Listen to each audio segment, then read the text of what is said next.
Olá a todos, estou aqui fazendo mais um vídeo falando sobre programação e no vídeo de hoje eu vou falar uma aula totalmente teórica, explicando certinho toda a base que você precisa ter. Não explicando toda a base, mas eu vou explicar os conceitos principais que você precisa ter para poder estudar programação. Começando sobre os algoritmos e também a parte de como é que funciona o computador. Isso é algo essencial para a compreensão de todo o funcionamento de uma máquina. A gente pode começar por diversos fatores, por exemplo, identificar como é que funcionam as operações básicas, constantes, variáveis, diversas outras coisas.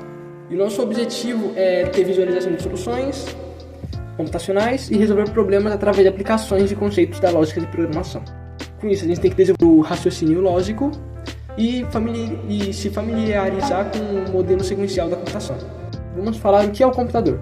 O computador é uma máquina que é capaz de possibilitar a variação de tipos de tratamento automático de informação e processamento de dados. Bom, e com ele a gente deve instruir o computador e vamos criar uma estrutura que execute uma determinada tarefa. E é exatamente isso que a gente faz dentro da programação. A gente utiliza uma máquina e damos ordens de uma maneira que ele entenda. E para isso a gente escreve código. Bom, não tem razão da gente escrever o código de uma maneira aleatória, certo? Então, para isso existem as linguagens. As linguagens de programação é uma maneira que a gente escreve e elas são todas trabalhadas dentro do sistema do computador para que o computador entenda aquilo que está escrito e entenda aquilo como alguma ação. Bom, e para os conceitos que a gente vai aprender sobre os programas, temos que entender que primeiro existe o problema para a gente solucionar dentro dessa área de TI e depois temos que desenvolver o pensamento, como é que a gente vai criar uma solução para aquilo. Só a partir daí a gente pensa no algoritmo.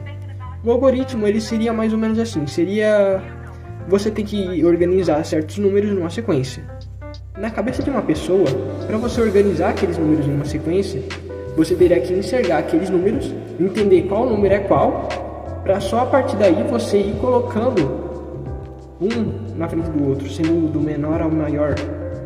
Bom, e um algoritmo ele teria que fazer esses pequenos passos numa sequência para só depois organizar. E o fato dele executar ações uma atrás da outra com um certo padrão, isso já é um algoritmo, porque ele executa uma listagem de ordens que você mesmo criou para ele. E no decorrer, quando a gente desenvolve um algoritmo com vários algoritmos diferentes, a gente é capaz de criar um programa que pode servir para dar um resultado para alguma tarefa que você tiver no futuro. E o programa ele pode ser representado por uma sequência completa de instruções que podem ser executadas por um computador, sendo mais ou menos uma junção de algoritmos. Bom, e o algoritmo e a programação elas andam juntas. Existe uma coisa chamada vista computacional, que tem um papel fundamental e ser o elo da ligação entre os dois mundos, que é o real e o computacional. E só a partir daí a gente pode pensar na programação e a construção de um algoritmo para alguma tarefa específica. Com isso em mente, a gente tem que pensar na representação de algoritmos. Como assim? O algoritmos é um pensamento que você tem até o momento, né? Você não consegue elaborar algo tão forte assim. Então, para isso, você tem que desenvolver pensando no fluxograma. O que seria o fluxograma? Quando eu estava no técnico do meu curso de EDS, eu tive o primeiro contato com o fluxograma, que era para representar mais ou menos esse pensamento de algoritmo.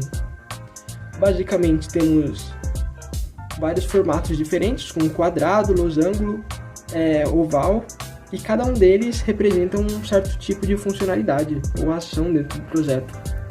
Por exemplo, o quadrado que ele serve para cálculo, o losango que é decisão, um quadrado meio cortadinho que é a entrada, e tem outro meio ondular que é a saída, e tem representação de início e final. Basicamente, esse negócio de entrada e saída é quando a pessoa pega um valor em série, aí ele entra dentro do sistema. Aí acontece toda a questão do processamento, o algoritmo roda todo aquele dado, aí ele sai de dentro do algoritmo e essa é a tal da saída. Geralmente é aquele dado que o usuário recebe. Existem programas que o usuário ele recebe feedbacks e ele interage com ele enquanto vai fazendo. Como, por exemplo, um jogo online em que você está competindo ali com outras pessoas e você vai vendo as interações dela, sempre recebendo atualizações ali. E também pode ser algo simples, tipo uma calculadora, em que você vai digitando o número e ele vai aparecendo na sua tela. Existem várias maneiras diferentes que podem estar te mostrando diferentes entradas e saídas de informações que você insere ali dentro do sistema. Sendo que para isso existem diferentes maneiras de você realizar esse estudo a respeito de algoritmo, do zero. Tem, por exemplo, um aplicativo chamado Sketch, um site, para falar a verdade. Esse Sketch ele era mais ou menos uma união de fluxograma com desenvolvimento web. Ele é basicamente um site que você vai inserindo blocos.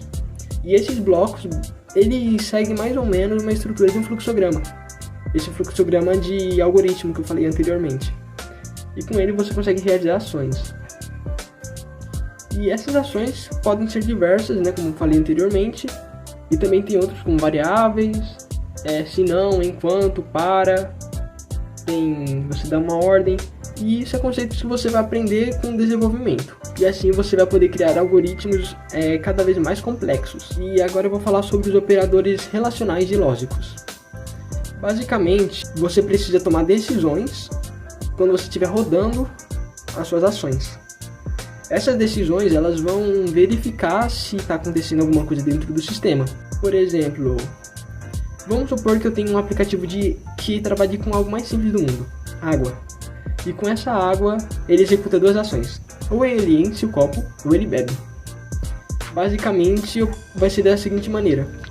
Enquanto o copo não estiver cheio, eu vou estar botando mais água no copo.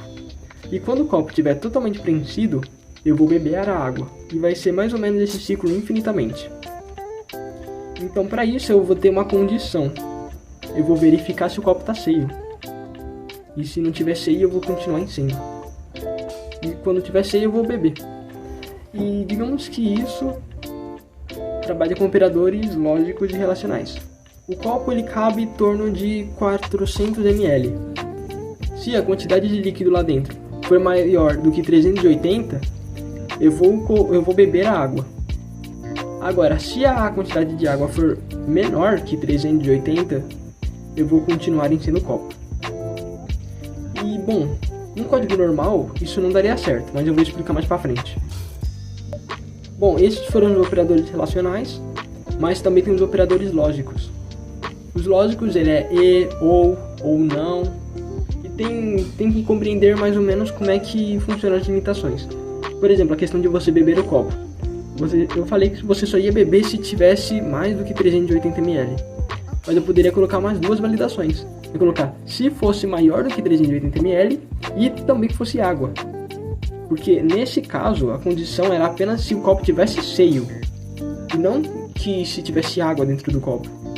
Então basicamente qualquer coisa que estivesse preenchendo o copo ali, meu código ia entender e ia beber aquilo. Mesmo sem saber o que é. Para aprendizado também existem diferentes ferramentas, como por exemplo o pseudocódigo. O objetivo dele é representar um algoritmo, porém de uma maneira que seja mais fácil de você entender. Entre aspas, ele beira o literal, mas também beira aquilo que é entendido pela máquina. Por exemplo, uma linguagem de programação chamada Portugal. Portugal é uma linguagem feita mais ou menos para você entender, pois é uma linguagem genérica e ele tem o objetivo de representar de uma maneira mais fácil de entender, uma maneira mais semelhante com uma linguagem de programação de fato. Porém, ele não é feito para criar coisas complexas, apenas para o desenvolvimento e compreensão de algoritmos. Sendo que aqui está mais ou menos a visualização de algoritmo, que provavelmente ela soma os dois valores e ela te apresenta de uma maneira mais fácil de entender. Bom, eu espero que vocês tenham gostado do vídeo. Caso se interesse mais pelo conteúdo, posso estar trazendo mais vídeos assim.